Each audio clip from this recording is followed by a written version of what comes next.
Brought to you by Envy, the power of French perfume. Nice Perfume. Nice Perfume.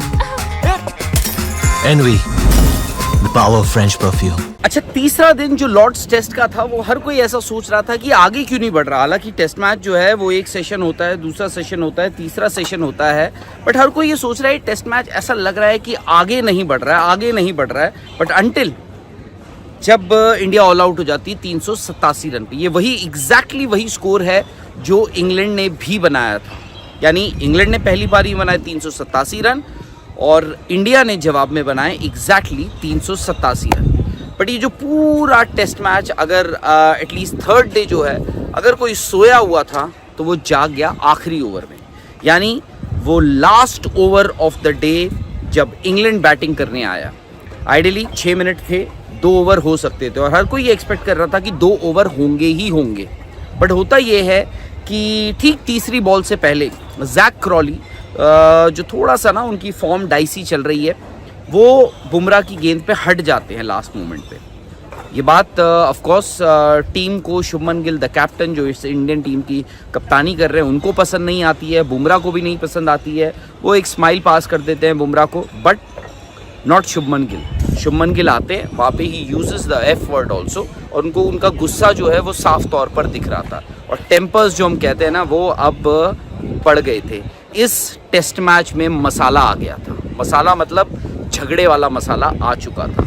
उसके बाद होता है चौथी बॉल जाती है, फिर पांचवी बॉल जाती है। पांचवी बॉल के बाद क्या होता है कि जैक क्रॉली फिजियो को बुला लेते हैं और उसमें होता ये है क्योंकि बाद में रिप्लेस दिखे थे, उनके एक्चुअली ग्लव पे बॉल लगी थी। वो फिजियो को बुलाते हैं, थोड़ा और टाइम वेस्ट करते हैं और फिर छठी बॉल आती है, एक ड्रीम बॉल, बट अच्छी बॉल थी, बट वो जो है निकल जाती है। बट डेफिनेटली दोनों टीमों के बीच जो साइकोलॉजिकल लड़ाई है या फिर जो लग रही थी अब तक साइकोलॉजिकल, वो अब मैदान तक पहुंच चुकी थी। यहाँ पर दोनों टीमें एक दूसरे के लिए खिलाफ सिर्फ मैदान पे बल्ले और बैट की ही लड़ाई नहीं हो रही थी, यहाँ पर अब इन दोनों की टीमों के बीच में एक झगड़ा दिख रहा था और वो खुलेआम लॉर्ड्स के बीचों बीच हुआ।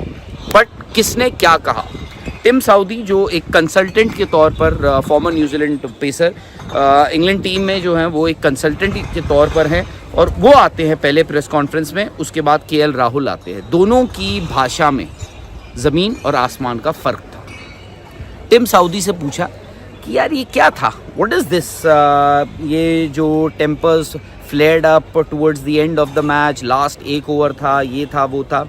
टिम साउदी ने बड़ा कैजुअली उन्होंने बोला कि why are they mourning about this, and when you know that Shubman Gill he is lying down all the time taking those massages. मतलब वो कह रहे हैं कि भाई ये इंडिया क्यों कंप्लेन कर रहा है, जबकि खुद उनके जो कप्तान हैं यानी इंडिया के कप्तान हैं वो शुभमन गिल जो है मैदान पर लेटे रहते हैं और मसाज लेते रहते हैं।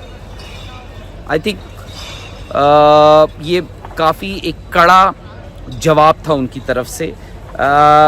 पता नहीं, ठीक है, अगर कोई लेता भी है तो उन्होंने ही चोज टू से this at this point in time. मतलब उन्होंने कहा कि ये देखिए एक सीधी सी बात है, 2 ओवर का खेल आज बचा हुआ था, बट जैक क्रॉली ने वो 2 ओवर नहीं होने दिए, यानी उन्होंने वो दूसरा ओवर नहीं होने दिया। बुमराह का ही वो सिर्फ 1 ओवर हो पाया क्योंकि इंडिया को लग रहा था कि वो 1 विकेट और ले सकते हैं, बट ऐसा हुआ नहीं। वो 1 ही ओवर में इतना टाइम ले गए जैक क्रॉली कि अब क्या ही करते। खैर, उसके बाद केएल राहुल आते हैं। केएल राहुल ने कहा, और केएल राहुल आई थिंक जैसे मैं अक्सर कहता हूँ कि is one of the most well behaved cricketer around. तो केएल राहुल का जवाब ये होता है कि हाँ, I can understand as an opener, मुझे समझ आता है कि वहाँ पे 6 मिनट थे, 2 ओवर होने थे और एज एन ओपनिंग बैटर हर कोई चाहता है कि यार जितना कम खेलना पड़े उतना बेहतर है। बस इतना सा जवाब। और उनसे पूछा, इंग्लिश मीडिया ने पूछा कि आपको लगता है कि कल जो है अब इंडिया और फायर्ड अप होगी? वो बोलते हैं कि हमें टेस्ट मैच खेलना है, हमें टेस्ट मैच जीतने आए थे, irrespective of whether what happened today. अगर वो होता या नहीं होता, हम तब भी फायर्ड अप थे। हम कल आएंगे, हम फायर्ड अप होंगे। हम जिस इंटेंसिटी से बॉल करना चाहते हैं उससे ये फ़र्क नहीं पड़ता है कि आज क्या हुआ है। हम यहाँ एक टेस्ट मैच खेलने आए हैं, जीतने आए हैं। तो ये है एक वर्जन टिम साउदी यानी इंग्लिश कैंप से और एक वर्जन इंडिया यानी केएल राहुल की तरफ से। फर्क आपके सामने है, क्या सही था क्या गलत था, कमेंट्स के जरिए जरूर बताइए और स्पोर्ट्स तक को लाइक कीजिए, सब्सक्राइब कीजिए और शेयर कीजिए। ये है इंडिया और इंग्लैंड का महामुकाबला। लाइव मैचेस तो आप देख लेंगे, मगर खेल के पीछे टीमों की स्ट्रैटेजी, टीमों की चाल और फिर आपके सवाल, ये सब होंगे स्पोर्ट्स तक। तो अभी तक अगर आपने स्पोर्ट्स तक तो सब्सक्राइब नहीं किया तो फटाफट सब्सक्राइब भी कर लीजिए और नोटिफिकेशन की घंटी भी बजा डालिए।